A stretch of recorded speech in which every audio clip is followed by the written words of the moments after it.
그런즉 거짓을 버리고 각각 그 이웃과 더불어 참된 것을 말하라. 이는 우리가 서로 지체가 됨이라. 분을 내어도 죄를 짓지 말며 해가 지도록 분을 품지 말고 마귀에게 틈을 주지 말라. 도둑질하는 자는 다시 도둑질하지 말고 돌이켜 가난한 자에게 구제할 수 있도록 자기 손으로 수고하여 선한 일을 하라. 무릇 더러운 말은 너희 입 밖에도 내지 말고 오직 덕을 세우는데 소용되는 대로 선한 말을 하여 듣는 자들에게 은혜를 끼치게 하라. 하나님의 성령을 근심하게 하지 말라. 그 안에서 너희가 구원의 날까지 인치심을 받았느니라.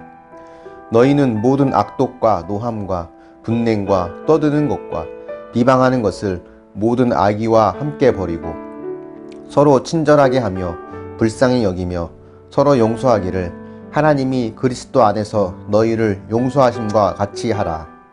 아멘. 네, 오늘 본문은 25절에 그런즉 이란 말로 시작을 합니다. 이 그런즉 이란 말은 앞에서 나온 내용과 지금 이어지는 내용이 서로 연결되어 있다라는 것을 우리에게 보여줍니다. 우리가 앞에서 본 내용은 성령으로 새 사람을 입으라 하는 것이었어요. 성령으로 거듭난 새 사람이 되면 어떠한 삶의 변화가 있어야 하는지를 바울은 오늘 본문에서 이야기를 하고 있다는 것을 우리는 알 수 있습니다. 어떤 모습이 새 사람으로 거듭난 모습일까요? 첫 번째는 서로가 지체라는 것을 기억하는 사람입니다. 오늘 말씀에 거짓을 버리고 참된 것을 말하라 라고 하면서 그 이유는 우리가 서로 지체이기 때문이다 라고 말을 합니다. 여기에 나오는 거짓이라고 하는 것은 단순히 거짓말한다 라는 것만을 의미하지 않습니다. 거짓된 생활 방식 자체를 말하는 거예요. 눈속임이라든가 불법과 편법 등등 이 모든 것들을 종합적으로 말합니다. 내가 누리고자 하는 약간의 편리함, 그 이익을 위해서 행할 수 있는 작은 속임수가 다른 지체에게 영향을 미칠 수 있다는 걸 알면 우리가 함부로 행할 수 없죠. 성령으로 거듭난 사람은 나 외에 다른 지체를 생각하고 배려하는 모습이 있어야 합니다. 처음엔 우리가 나만 생각합니다. 그러다가 조금 내 가족을 생각하게 되고 내 교회를 생각하게 되고 그러다가 성숙하게 되면 그 범위가 더 넓어져서 나중에는 나와 상관없어 보이는 이웃들까지도 넓은 의미의 지체라는 것을 생각하게 되죠. 저도 작은 것부터 실천하려고 나름대로 애를 씁니다. 예를 들면 택배 상자를 밖에 내놓을 때도 테이프를 다 떼고 버리려고 하고 일회용품, 플라스틱 용품도 가급적이면 사용을 절제하려고 합니다. 그러니까 새 사람이 되었다고 하는 것에는 이런 작은 변화부터 있어야 되지 않을까요? 우리가 신앙생활을 수십 년 했지만 여전히 나밖에 모르고 남을 배려할 줄 모른다면 정말 내가 변화된 사람인지 돌아볼 수 있습니다. 여러분은 지체라고 생각하는 그 범위가 어디까지입니까? 내 가족뿐입니까? 내 교회 식구들일까요? 나와 상관없는 잘 할지라도 또 지금 시대가 아닌 먼 훗날의 사람이라 할지라도 그 모두가 넓은 의미에서 우리와 연결되어 있는 지체라는 것을 생각하면서 그들에게 행할 수 있는 작은 배려가 우리에게 있어야 되지 않겠습니까? 두 번째로 새 사람의 모습은 소극적인 선이 아닌 적극적일 수 있는 사람이라는 겁니다. 5절에 보면 거짓을 버리고에 만족하지 않고 더 적극적으로 참된 것을 말하라고 하죠. 28절에도 도둑질 하지 말라는 것으로 그치지 않고 가난한 자에게 구제할 수 있도록 손으로 수고하며 선을 행하라고 합니다. 29절에도 보면 더러운 말을 입 밖에 내지 말라고 하는데 거기서 만족하지 않고 선한 말을 하여서 듣는 자들에게 은혜를 끼치게 하라고까지 합니다. 어떤 것을 하지 않는 것에 만족하는 것을 소극적인 선이라고 한다면 더 나아가서 무언가를 행하는 것을 적극적인 선이라고 할 수 있겠죠. 소극적인 정도의 선은 믿음이 없는 사람들 중에서도 행하는 사람들이 꽤 많습니다. 우리가 믿지 않은 자들과 구별된 삶으로 세상에서 빛과 소금이 되는 것은 단순히 거기서 멈추는 게 아니라 더 나아가서 적극적인 선을 행하는 것을 의미합니다. 안타깝게도 범죄율이라든지 어떤 이런 여러 가지 통계를 보면 기독교인과 비기독교인 사이에 별 차이가 없습니다. 여러분이 속한 곳에서 믿지 않는 자들과 확연히 다른 거룩한 모습을 보일 수 있길 바랍니다. 그런 의미에서 보면 참 우리는 연약한 존재라는 생각을 하게 돼요.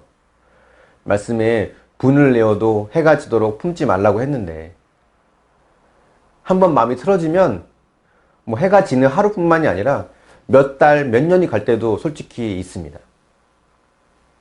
늘 깨어 있어서 마귀에게 틈을 주지 말라고 했는데 늘 나태하고 잠들어 있는 또 반복된 죄악에 넘어져 있는 내 모습을 또 부인할 수 없을 것 같습니다. 더러운 말은 입 밖에도 꺼내지 말라고 했는데 흉보고 뒷담화하는 것을 은근히 즐길 때도 많이 있었던 또 제 모습도 보게 됩니다. 이런 내 모습을 성령께서 보시면 근심한다라고 해요. 이 근심한다는 말은 고통스러워한다는 말입니다. 나의 이런 덜 변화된 모습, 성숙되지 못한 모습은 성령님을 고통스럽게 한다는 거죠. 혹시 여러분 아직 해결하지 못한 죄가 있습니까? 용서하지 못한 관계가 있나요?